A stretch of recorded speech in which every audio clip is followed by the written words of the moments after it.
मैं Harvinder Kaur assistant professor post graduate Punjabi विभाग GGD college Haryana जिला हुशियारपुर। ਅੱਜ मैं ਤੁਹਾਡੇ ਨਾਲ ਪ੍ਰੋਫੈਸਰ ਮੋਹਨ ਸਿੰਘ ਦੀ ਕਵਿਤਾ ਦੇਸ਼ ਪਿਆਰ ਦੀ ਵਿਆਖਿਆ ਸੰਬੰਧੀ ਗੱਲ ਕਰਾਂਗੀ।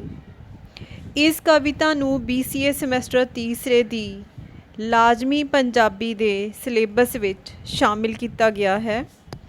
ਸੋ ਕਵਿਤਾ ਇਸ ਤਰ੍ਹਾਂ ਹੈ। रुखे पर्बत खैबरी दिसे ना तीला खड्डां वाशां अड्डियां सज्जे ते खब्बे सिर तलवाइयां घाटियां ना चले हीला किली खान जमान दी चोटी ते फब्बे। इस विच कवि ने सिख इतिहास के हवाले नाल एक अफगान दी देश भगती नूं बहुत ही प्रभावशाली ढंग नाल पेश किया है। इस काव टोटे विच हरी सिंह नलूए वालों दरा खैबर के पहाड़ों विच खान जमान के किले नूं घेरा पाउण बारे दस्सिया है। कवि दसदा है कि खैबर पर्वत जिथे तीला भी नहीं दिसदा सी अते सज्जे खब्बे वड्डियां वड्डियां डूंघियां खड्डां सन, पहाड़ियां बिल्कुल सीधियां सन अते पठान सरदार इन्हां पहाड़ियां उपर बने एक छोटे जहे किले विच बैठा फब रहा सी। नैक्सट है, पैरां विच पहाड़ दे चारे ही पासे हरी सिंह सरदार ने सन डेरे लाए, घेरा चिट्टे तंबूआं दा ऐसा पासे ज्यों जट्टी दे पैर विच पंजेब सुहावे। इस विच कवि दसदा है कि इस पहाड़ के पैरों विच सरदार हरी सिंह नलूआ जो महाराजा रणजीत सिंह की फौज का बड़ा प्रसिद्ध जरनैल सी ने चारे पासे चिट्टे तंबू ला के डेरे ला रखे सन। चिट्टे तंबूआं का घेरा इस तरह लग रहा सी जिवें किसी जट्टी ने पैरों विच पंजेबां पा रखियां होण। नैक्सट है, राह किली दा लुकवा सी ऐसा कोई भेती बाजो कठन सी उस ताई पाना, चप्पा चप्पा खोजियां ने धरती टोही लब्बा ना पर उस दा कोई राह टिकाना। सो कवि दसदा है कि किले दा राह बहुत लुकवा सी अते भेती तो बिना ये राह नहीं लभ्या जा सकदा सी। बड़े यतन करन ते भी किले दा राह जिहड़ा है कि वो नहीं लब्भा सी। नैक्सट है, एक दिहाड़े खोजियां डिठे सब्यारे नाल पहाड़ी शहिट के दो बंदे लगे, एक अलूआ छोकरा एक बुढ़े वारे पकड़ लियाए दोहां नूं नलूए दे अगे। इस विच कवि दसदा है कि एक दिन हरी सिंह नलूए दे फौजी सरदारां ने दो व्यक्तियां नूं सहज सुभाਅ ही वेख लिया। उन्हां दोहां नूं फड़ के नलूए अगे पेश किया गया। नैक्सट है, करके मुछां कुंडियां ते चेहरा सूहा वल उन्हां दे कदम दो नलूए ने पुट्टे, छेती छेती दस दिओ किली दा बूहा नहीं तो अंदर खड्ड दे जाओगे सुट्टे। कवि दसदा है कि सरदार हरी सिंह नलूए ने मुछां कुंडियां ते चेहरा सूहा करके उन्हां नूं किले दा राह पुछया अते उन्हां नूं डरावा दिता कि जेकर नहीं दसोगे तो उन्हां नूं खड्ड अंदर सुट के मार दिता जावेगा। नैक्सट है, बिट बिट बुढ़े देखिया सज्जे ते खब्बे, एक दर खड्डा डूंघियां एक दर तलवारां, मार खंगूरा बोलिया जे हटन सब्बे, कल्ला अगे शेर दे मैं अर्ज गुजारा।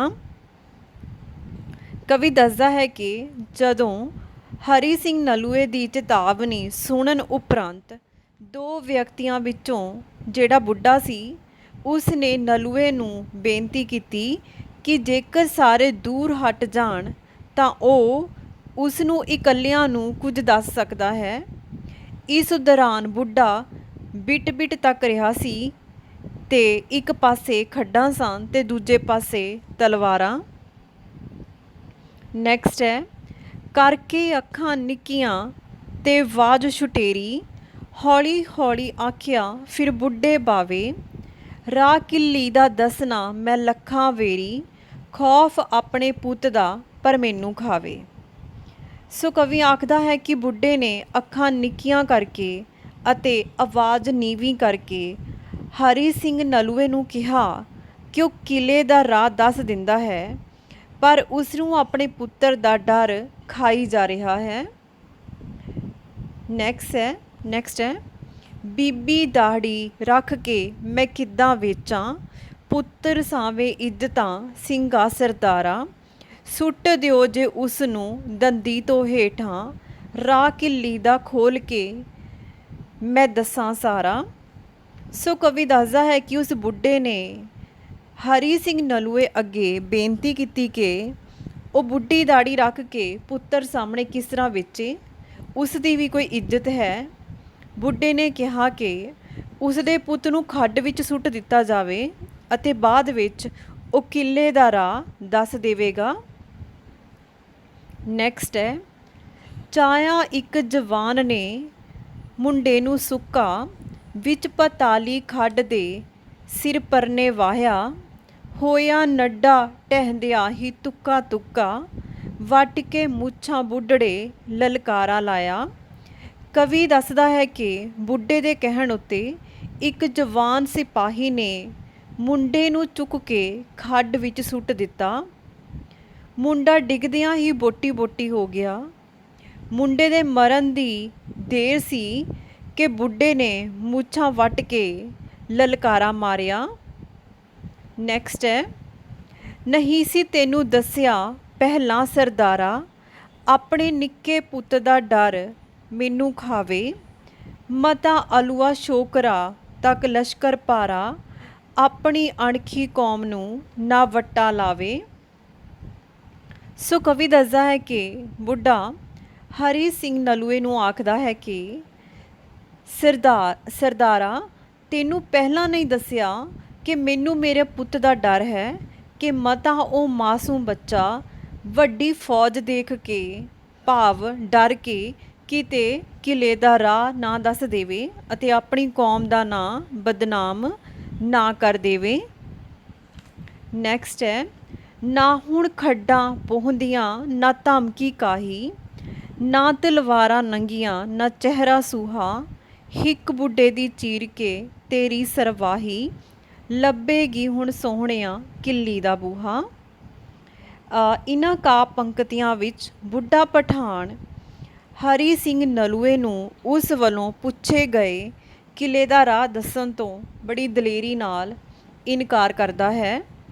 ਜਦੋਂ ਬੁੱਢਾ ਆਪ ਹੀ ਆਪਣੇ ਪੁੱਤਰ ਨੂੰ ਮਰਵਾ ਦਿੰਦਾ ਹੈ ਕਿ ਕਿਤੇ ਉਹ ਡਰ ਕੇ ਕਿਲੇ ਦਾ ਰਾਹ ਨਾ ਦੱਸ ਦੇਵੇ, ਤਾਂ ਬਾਅਦ ਵਿੱਚ ਬੁੱਢਾ ਅਫਗਾਨ ਹਰੀ ਸਿੰਘ ਨਲੂਏ ਨੂੰ ਕਹਿੰਦਾ ਹੈ ਕਿ ਹੁਣ ਉਸ ਨੂੰ ਡੂੰਘੀਆਂ ਖੱਡਾਂ, ਧਮਕੀਆਂ, ਤਲਵਾਰਾਂ ਅਤੇ ਸੂਹੇ ਰੰਗ ਦੇ ਰੋਹਬਦਾਰ ਚਿਹਰਿਆਂ ਦਾ ਡਰ ਨਹੀਂ ਹੈ। ਹੁਣ ਤਾਂ ਉਸ ਦੀ ਬਰਸ਼ੀ ਹੀ ਉਸ ਦੀ ਹਿੱਕ ਚੀਰ ਕੇ ਹੀ ਕਿਲੇ ਦਾ ਰਾਹ ਲੱਭ ਸਕਦੀ ਹੈ। ਬੁੱਢੇ ਦੀ ਇਹ ਭਾਵਨਾ ਉਸ ਦੀ ਦਲੇਰੀ, ਨਿਡਰਤਾ, ਕੌਮੀ ਜਜ਼ਬਾ, ਅਣਖ, ਦੇਸ਼ ਭਗਤੀ ਦੀ ਪੁਸ਼ਟੀ ਕਰਦੀ ਹੈ। ਧੰਨਵਾਦ।